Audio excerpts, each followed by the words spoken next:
Hi everyone, welcome to week 3 of art in remote learning again. So we're looking at Olympic mascots this week for art, and you're going to be designing your own mascot and creating a mascot for a country, either Australia or a different country you get to choose. But before we get into the activity, I just want to talk to you a little bit about what mascots are and why we have mascots. So a mascot is a cartoon-like character or a human or an animal or an object that brings good luck to the event or the place or something that whatever's being celebrated. So in this instance, it's the Olympics. So it's the country and the place where the Olympics are being held. So it's something that links the organisation, the Olympics, to that place and the event. And another word for mascot is a charm. So it's a good luck charm. The reason why we have mascots is to connect a emotional connection to the Olympic Games. So as soon as you see that mascot, you build a connection to the Olympics and you know instantly that's related to it. So if you see the mascot in a magazine or on TV, on a cartoon, you'll know instantly that that's from the Olympic Games. The meaning behind a mascot is to have a fictional character, or it's usually an animal or some type of character that represents the culture of the place and the history of the place. So I'm going to give you some examples of past mascots from Olympics.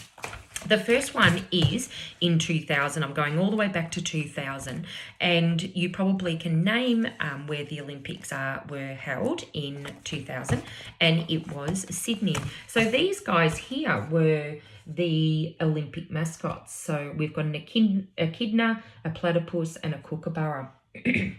So the three mascots for Sydney was a duck-bill platypus named Sid, a kookaburra named Ollie, and an echidna called Millie. And these guys represented water, air, and earth. So that represented Sydney, it represented Australia, so that people could have that connection. They also named these animals in representation of the Olympics. So Sid for Sydney, Olympics, Ollie for Olympics, and Millie for Millennium for 2000.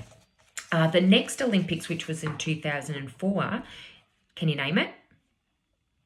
It's Athens. So Athens is a place in Greece, and so that's where the Olympics were held in 2004. And we've got these two little characters here. These were brothers and sisters. And you can see they're designed in a bell shape. And they were brothers and sisters. And these guys are gods. They're symbols of two gods for the Olympics. And their names were Apollo and Athens. So they're places in Greece. So Pherosus and Athena. So Apollo, Pherosus, he was the god of light and music. And then Athena, the sister, which represents Athens, was the god of wisdom and protection. So they have the link between the Olympics and ancient Greece. And they were a terracotta doll-shaped bell from the 7th century BC. So that represents Greece and the 7th century BC. The next Olympics was in 2008. Can you guess it? Beijing. So these guys here were the mascots for Beijing. So there's 5 little characters here, and they were the good luck dolls. They were called the good luck dolls. So each of them were a colour of the Olympic rings. So first of all, you've got a fish, which is at the end here, and the fish is blue, so it represents water. And each of these dolls had a wish, so the fish's wish was prosperity. The next one was a panda, so the black of the ring, which represents forest, and his wish was happiness. The next one was yellow, which is an antelope, and it represents earth, and its wish was good health. The next one is a swallow, so it's a bird, and it represents green, and it's the sky, so it wishes good luck. And then in the middle here It's a child, so it's representing red and fire, and that is the representation of the Olympic flame and the spirit. So they are the Beijing mascots. The next mascot for 2012 Olympics was London. So here we've got a funny looking character here. He's putting his hand up, he's showing up his muscles, he's got some ring bracelets on his hands. So this guy here is called Wenlock, and Wenlock is a place in England where Olympic Games were originally played. And so the colours of him, when you look up really close, he's like a grey steel colour. And so he was represented and coloured in for the colour for the last metallic bit of steel that built the Olympic building stadium in London. So that's why he's the colour that he is. You can also see there's a light on the top of his head, and that represents the famous black cabs in London.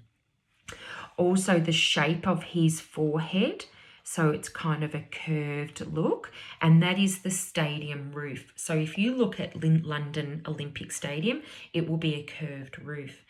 The eye in the middle is a camera, represents a camera to record everything at the games. And on his wrists are the 5 bracelets, which are the colours of the Olympic rings. The last one is he's got 3 points on his head, 1, 2, 3, and that represents the 3 places for first, second, and third. The next one is 2016 Olympics. Can anyone know what that is? Rio. So Rio here.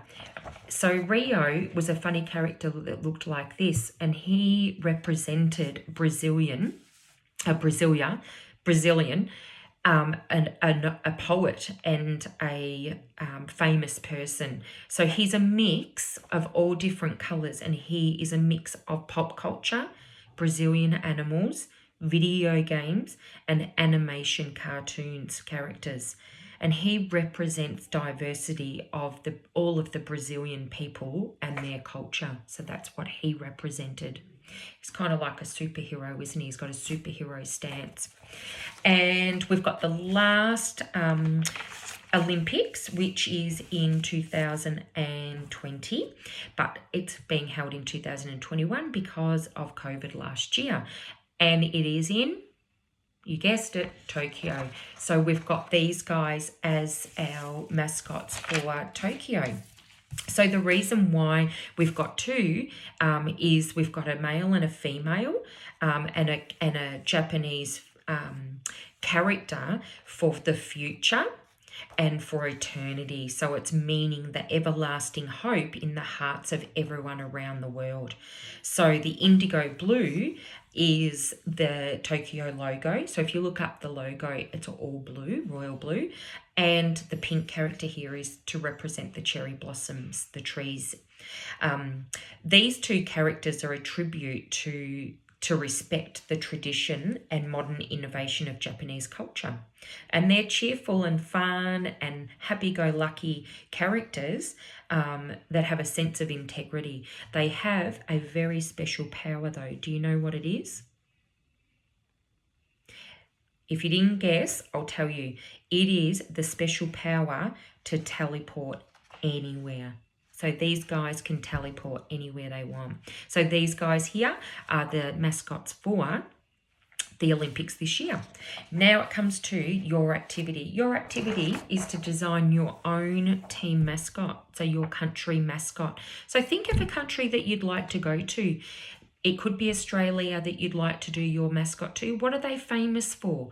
Think about the colours that you're going to use to colour in your mascot. Think about what kind of character you're going to have. And then what you do down the bottom is give your character a name. So you can make it up, whatever you like. If that's a little bit too hard, you could always have a look at the mascots and just have a go at drawing one of the mascots from the past Olympics. Good luck. Bye. Can't wait to see them.